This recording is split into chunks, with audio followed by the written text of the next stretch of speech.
Yo, what's good, Jets Nation? This is New York Jets Media bringing you guys my final flight preview of the season. In this matchup, the Jets will be traveling to Buffalo to face the Buffalo Bills, and the Bills have already clinched an AFC wildcard spot as they are 10-5, and the Jets are 6-9. And this is going to be a very interesting game for the Jets because this could potentially be Robbie Anderson's final game as a Jet, unfortunately. It could also be Le'Veon Bell's final game, Jamal Adams. You never know what's going to happen this offseason, and it really worries me. I really hope the Jets re-sign Robbie Anderson, and I really hope Jamal Adams and Le'Veon Bell do not get traded, and they are on the Jets for the next season.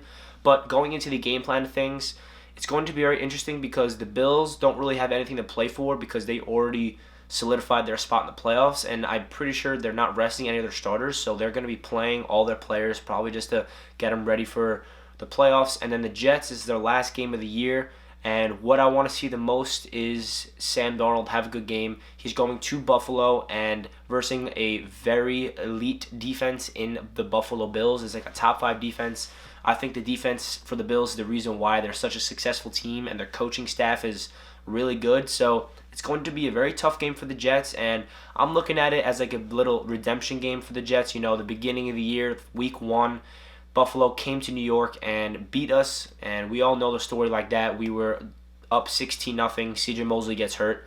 The Bills come back and beat us in a heartbreak fashion. Our kicker just ruined the game for us, but we're not talking about that game. This is the last game of the year, and then another redemption game, 2015, when the Jets had Ryan Fitzpatrick, and we versed the Buffalo Bills in Buffalo, and we were 10-5, and all we had to do was beat them to make the playoffs, and we lost. So I feel like the Jets have a little motivation behind them. They want to prove something, and they want to finish the season strong at 7-9.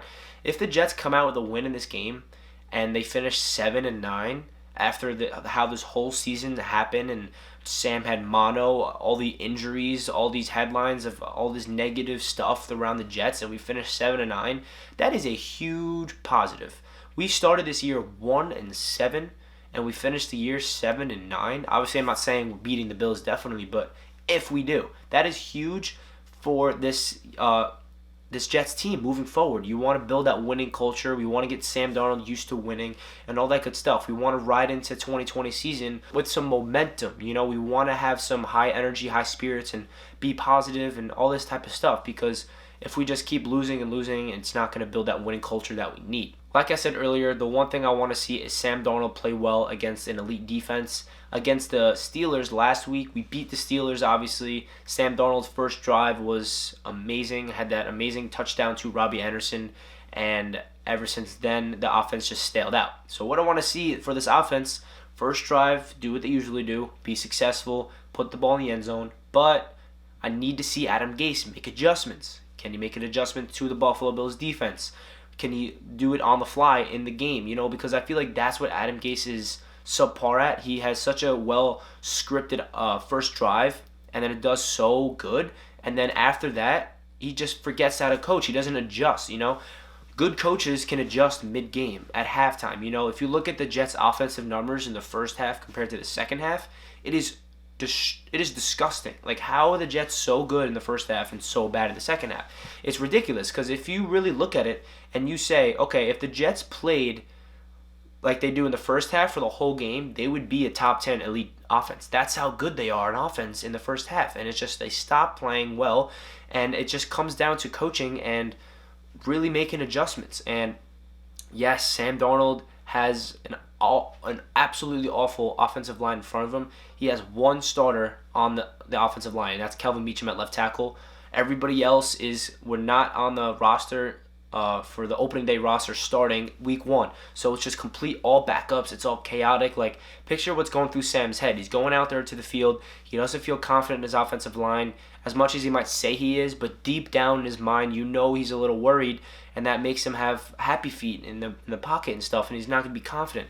The biggest key in quarterback play is confidence, and your confidence is going to be wary if your offensive line is not there. And that's what this offseason should be. Number one priority is building a wall for Sam and putting weapons around him. So going to the defensive side of the ball, Greg Williams has been coaching out of his mind. I feel like we won last week's game because of the defense. Jamal Adams came back and solidified himself as the heart of this Jets defense. we were nothing without Jamal, and then he comes back and we just shut out the Steelers. And no, the Steelers' offense is not the best, but they're still a winning team. The Steelers were in the playoff hunt, and we beat them, so that's a huge positive for this Jets team. Marcus May had a phenomenal game for once. He had that game-saving pass breakup in the back of the end zone in the fourth quarter. That was amazing. And then he had that ball hawk interception in the end zone. So I want to see Marcus May come back and wreak havoc on Josh Allen. I want to see him have another interception, hopefully. And hopefully, again, Jamal Adams only needs 2 sacks to break the all-time record for sacks by a defensive back in NFL history. That's a lot to ask for. It's hard to get 2 sacks in a game, and I feel like Jamal Adams, he has that in his head, and he's going to tell Greg Williams, like, listen, this is the last game of the year. I want to reach for this record. Like, let me blitz as much as possible. And it's funny because Jamal Adams is the best edge rusher on this Jets team, and he's a safety. As sad as that is, it's sad and it's good at the same time. You know, imagine if we can get an elite pass rusher to match up with Jamal Adams, like how great our defense is, which is why we should not trade him. Joe Douglas, please lock up Jamal Adams and make sure he's a lifetime Jet, I beg of you.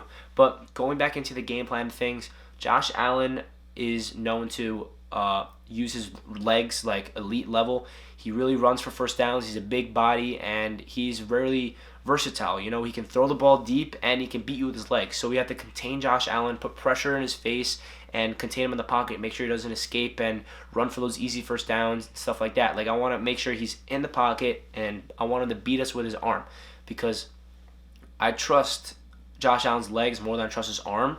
So I would like to force Josh Allen to throw the ball as much as he can, and maybe we can cause some turnovers and make him fumble, pick him off. You never know. So I have all faith in Greg Williams where he's going to be able to make this Bills offense not look as good. My only question mark is, can this Jets offense put a good game plan enough to be consistent all 4 quarters to keep the Bills defense on their heels? Because this Bills defense is absolutely legit. You know, Sean McDermott is one hell of a coach. He deserves all the credit why he's turning stuff around in Buffalo. And I know I'm not a huge fan of the Buffalo Bills, obviously, because I'm a Jets fan. They're a rival and everything. But I got to give credit where it's due. The Bills have played very well all season long, and they deserve the credit because they're 10-5, can be 11-5, and going into the playoffs. So it's going to be another interesting game because it's Sam Darnold versus Josh Allen, and those two are good friends off the field. So they have their little battles. They're actually 1-1. Last year, Sam Darnold had a game-winning drive at Buffalo and beat them. And then this year, the first game of the season, Josh Allen beat Sam Darnold. So this game, we'll see who's going to be 2-1, Josh Allen or Sam Darnold. Leave a comment down below what you guys expected this game. Any Bills fans watching this or any Jets fans watching this, leave a comment down below what your expectations are. And hit that subscribe button if you're new to the channel. I post all Jets content, and we'll be bringing you guys so much Jets content throughout the offseason, updates, highlight videos, a bunch of good stuff. I hope you guys have a great day. Let's go Jets! I'll catch you guys in my next video. Peace. Take flight.